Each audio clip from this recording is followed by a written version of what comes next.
What you see here is $10,000 on the table. You can take this money as a loan, but I will charge you a little bit of interest rate.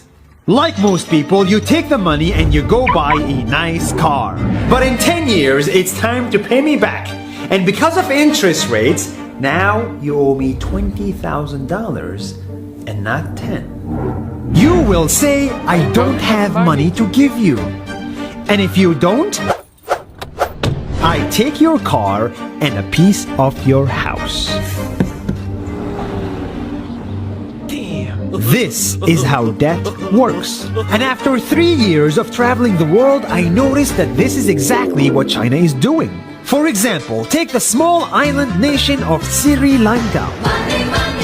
This developing country needs money and China has a lot of it. So Sri Lanka took billions of dollars in Chinese loans. It was easy money just there to be taken. And with that, they built skyscrapers, highways, airports, and shipping ports. The country grew and prospered. But few years later, this easy money came with interest rates, and Sri Lanka was so much in debt that it couldn't pay back China its money. And the only way out was to give China control of what they had built. In other words, Sri Lanka lost a piece of its home to China because of debt. This is the Chinese money trap. And it's a real thing I saw all over the world.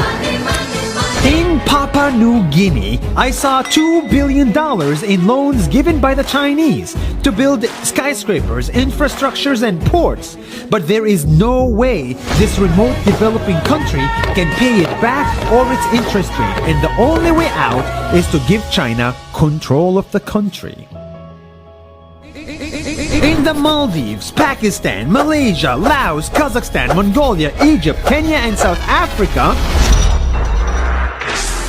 the same thing is happening, and many countries are struggling to pay back Chinese loans. If you look closely, all these infrastructure projects like highways, ports, and bridges connect to China through the sea or through the land to form something far bigger, far more powerful than just a bridge. A new Silk Road. The world is already made by China, and I think slowly it will be owned by China. Don't get me wrong, building bridges, ports, highways, and airports is a great thing for the people and the country, but they come at a very high cost. And when these countries can't pay back the loans, these countries will lose their homes. One thing my parents had taught me is that there's no such thing as a free lunch or a free ride. So if we're not careful with our money or other people's money, then we better start learning Chinese. 下周见。